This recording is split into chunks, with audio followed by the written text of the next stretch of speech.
অকাল বন্যায় ডুবল কৃষকের স্বপ্ন। জগন্নাথপুরে নলুয়ার হাওরে হাহাকার। জগন্নাথপুরের জনপ্রিয় অনলাইন নিউজ পোর্টালে আপনাদের স্বাগতম। আপনারা দেখছেন প্রতিদিনের জগন্নাথপুর। বিস্তারিত দেখুন মোহাম্মদ সুজন মিয়ার ভিডিও চিত্রে। আমি যারে হারা, আমি যারে হারাইলাম,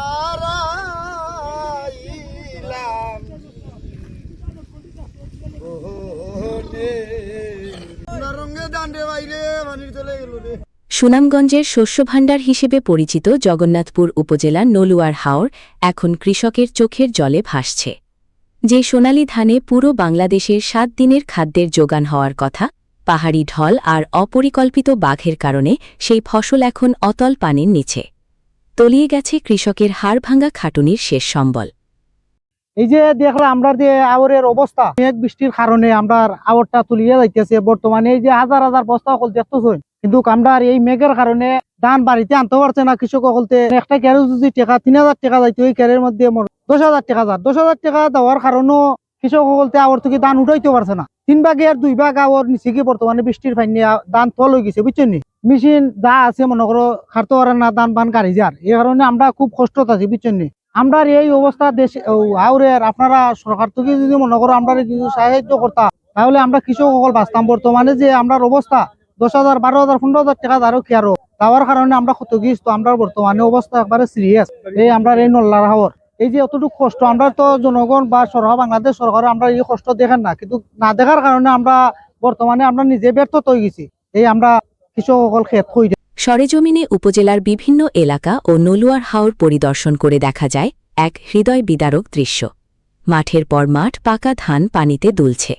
কাটার আগেই হঠাৎ আসা পাহাড়ি ঢল ও জলাবদ্ধতায় তলিয়ে গেছে কয়েক হাজার হেক্টর জমি। আমরা সব জমি নিচে পাইনি, আমরা কষ্টে আছি। আমরা জমিন যা আছে সব নিচে পাইনি। এই দায়ভারটা খেয়ে নিব, আমরা তো আর দেখার মতন কেউ নাই। আমরা গরিবে পাইতে খাই, আমরা আছি বড় কষ্টে।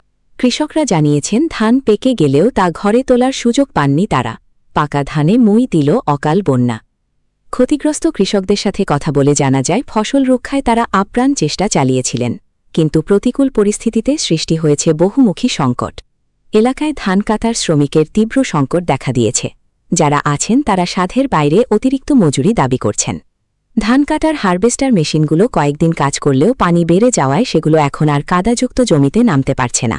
ফলে মাঝপথেই থমকে গেছে ফসল কাটা। এক শোকার্ত কৃষক জানান, মানুষ ক্ষতি করলে বিচার চাইতাম আদালতে, কিন্তু এ তো আমাদেরই তৈরি করা অপরিকল্পিত বাধের ফল। এখন সারা বছর আমরা না খেয়ে মরতে হবে। আমরা গরিব মানুষ, কষ্ট করে জমিন করছি।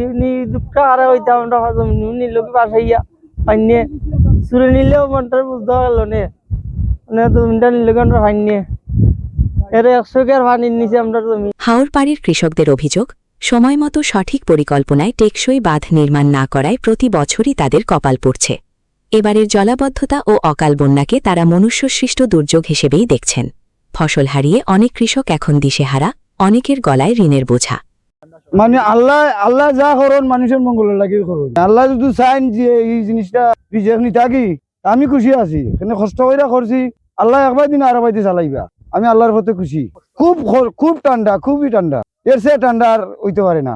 কিন্তু এই দান দি চাই তো দান খারতে হয়। এটা তো ভাই টাকার বিনিময় সবই কিছু হয়। টাকা দিয়ে আমরা এই দান বিক্রি করি, বাচ্চা কাচ্চার সংসারে চালাই। আর তারা টাকা দিয়া বসিয়ার কম্পিউটার খুঁজা বিমা মাইরা তারা টাকা রুজি করে। ক্ষতিগ্রস্ত এলাকা পরিদর্শন করেছেন জগন্নাথপুর উপজেলা নির্বাহী কর্মকর্তা ইউএনও মোহাম্মদ ইসলাম উদ্দিন।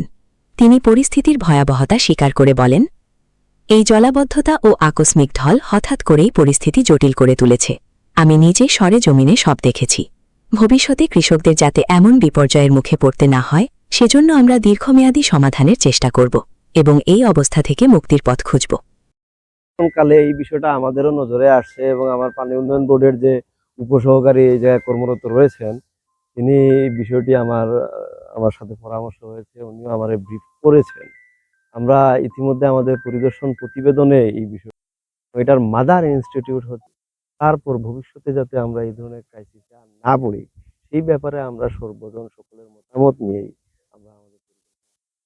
তবে আমরা বলবো যে যা গেছে তো গেছে, এখন যে অবস্থায় আছে আসুন আমরা সকলে মিলে কৃষকের পাশে দাঁড়াই, আমরাও দিনে রাতে এই কৃষকের ধানের চিন্তা নিয়ে আমরা কাজকর্মে লিপ্ত আছি। আমরা উপজেলার যারা যুব সমাজ বিশেষ করে রয়েছে, আমরা তাদের দৃষ্টি আকর্ষণ করব। সোনালী ফসল হারানো জগন্নাথপুরের কৃষকরা এখন সরকারি সাহায্যের অপেক্ষায় দিন গুনছেন।